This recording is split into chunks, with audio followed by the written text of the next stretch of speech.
A cada 100 adultos, 35 têm pressão alta. E destes, a maioria tem a conhecida hipertensão arterial, já com fatores genéticos. Mas como se sabe se eu tenho pressão mesmo? Será que não foi só aquele dia, aquela semana? E se eu estiver, o que faço? De brinde, fique até o final do vídeo e eu vou te dizer 5 causas da pressão estar alta, que não são uma hipertensão arterial mesmo.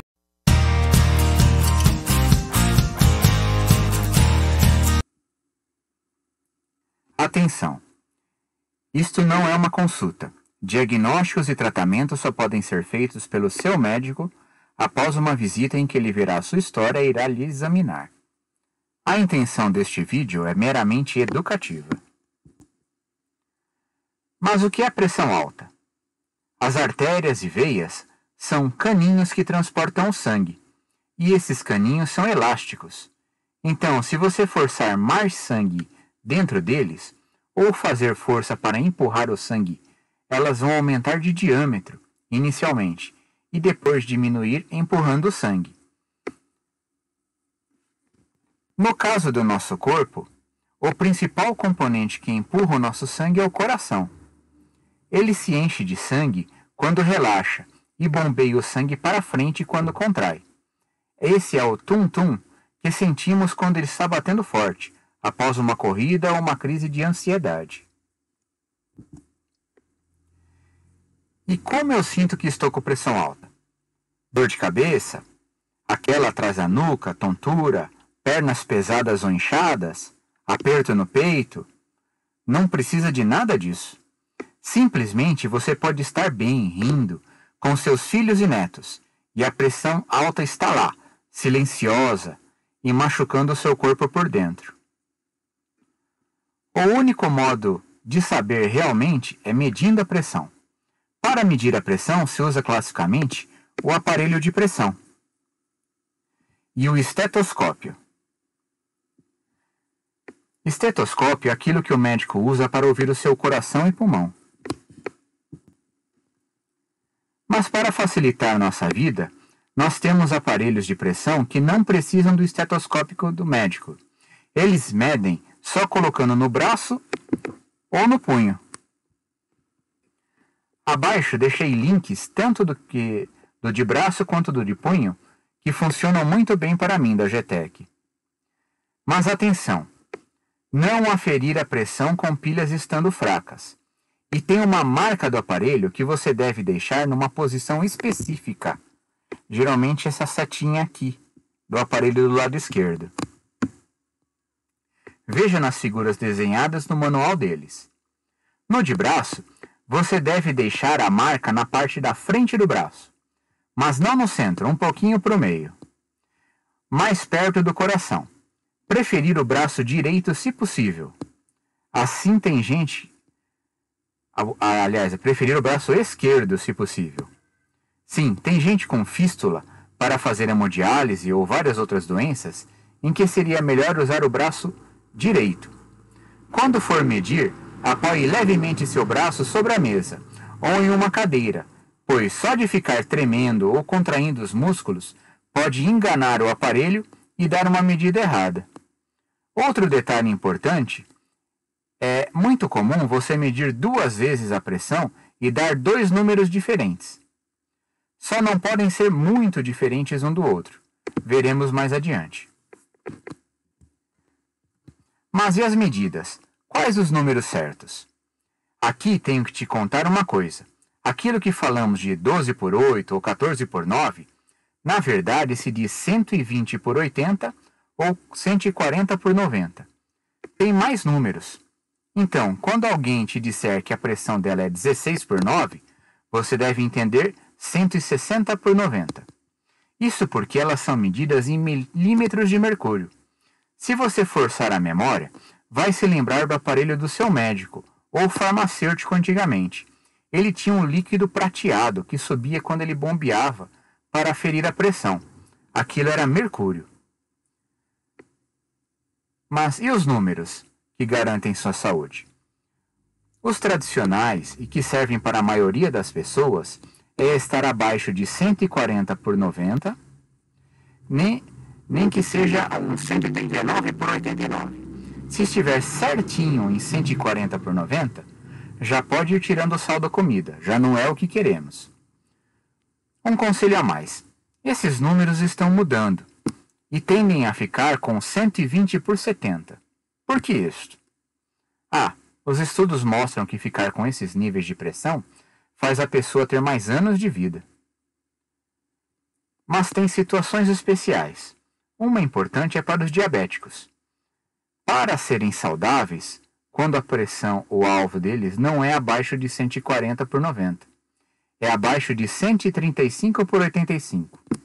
Então, se você é diabético, converse com seu médico para fazer caminhadas 30 minutos 5 vezes por semana. Isso ajuda a reduzir a pressão também. Mas se sua pressão estiver de 180 por 120 ou maior que isso, aí não dá para ficar apenas no corte de sal e na caminhada. Se deve fazer isto, mas tomar medicações também logo de cara. Sem desespero. Se você medir e der em números altos assim, se acalme, respire, sente e meça novamente. Caso os números deem alto novamente, vá no posto de saúde para confirmar com o aparelho da enfermeira. E aí sim, vamos ao tratamento com o médico. Não fique enrolando. Marque a consulta com o clínico já na mesma ida ao posto. Às vezes, pode ter até uma desistência e você passar na hora. Milagre? Não. Acontecia quase todos os dias que eu trabalhava em posto de saúde antigamente. Bem, remédios não podemos sair usando qualquer um. Temos que fazer a consulta médica.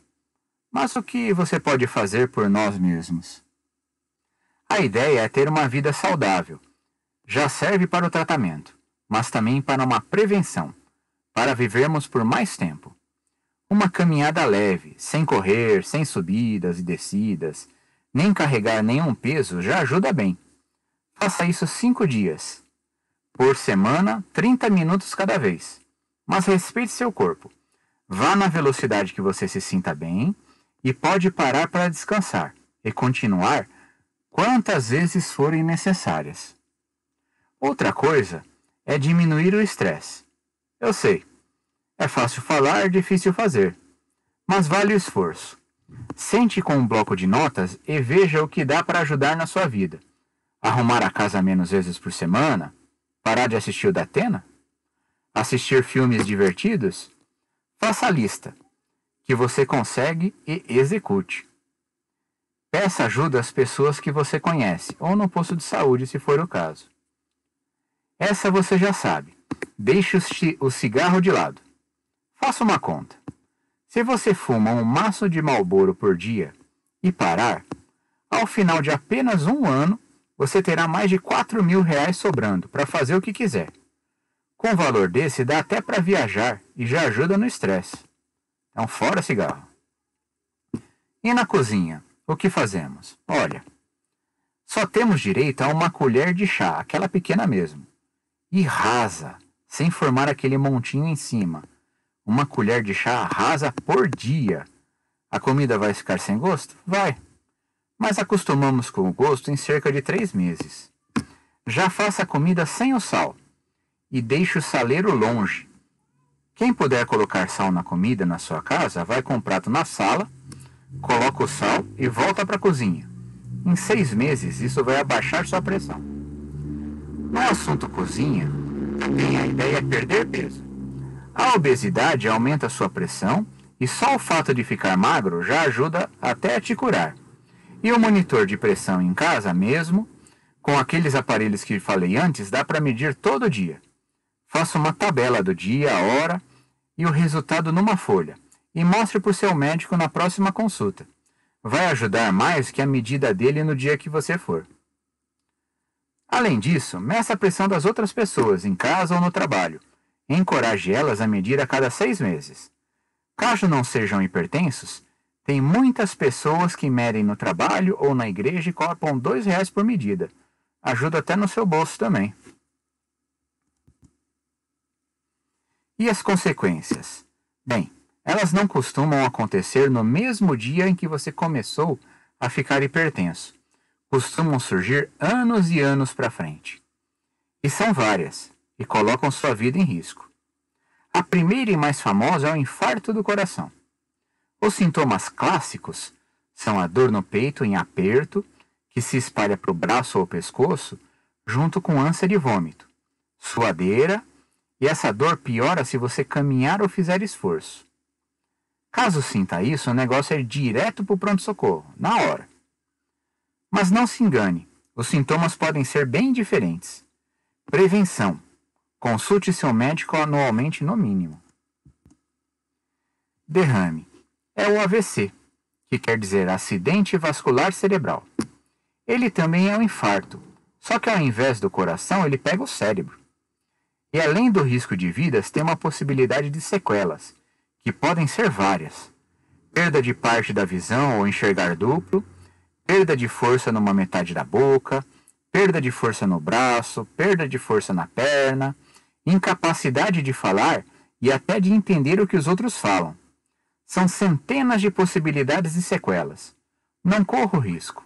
Trate sua pressão. Pressão alta é uma grande causa, assim como diabetes, de insuficiência renal. Esse problema no rim prejudica a filtração do sangue, deixando mais substâncias ruins circulando em nossos corpos. Nem todos vão precisar de hemodiálise, que nem esse rapaz da foto aqui. Mas você vai correr o risco de ter que ir 3 vezes por semana no hospital e ficar lá 1 a 2 horas? Nem pensar. Trate a sua pressão agora. E existem muitos outros riscos na pressão alta. Sangramento dentro do olho, sangramento dentro da cabeça, tontura e por aí vai. Você já deve estar falando, cadê o bônus que você prometeu no começo do vídeo? Está aqui. Nem toda vez que medimos uma pressão alta no aparelho de pressão quer dizer que somos hipertensos. Se você medir a pressão com dor, pode ser qualquer dor de cabeça, de coluna, no rim, dor de dente, qualquer uma. Se ela for forte, temos o risco da pressão aumentar naquele momento, e quando medirmos no outro dia já sem a dor, ela voltar ao normal. A ansiedade também não é brincadeira. Ela aumenta a frequência do coração, dá uma sensação de nó na garganta, suadeira, parece que você vai morrer naquele minuto. E se você medir a pressão aqui, é bem comum ela estar alta e voltar ao normal após a ansiedade sumir. A tontura pode te aumentar a pressão momentaneamente. É uma vertigem, uma sensação de tudo rodando, que pode ter náuseas, zumbidos no ouvido. No final, você pode acabar indo no clínico, e a causa ser, na verdade, do otorrino ou do neurologista que tratam a tontura. Apneia do sono. Isto aqui é bem pouco comum. Aliás, é bem comum e pouco valorizado. Sabe aquela pessoa que ronca, dá uns engasgos na hora da respiração enquanto dorme? Isso pode ser a apneia do sono, que aumenta a chance não só de pressão alta, mas também de infarto no coração e derrame.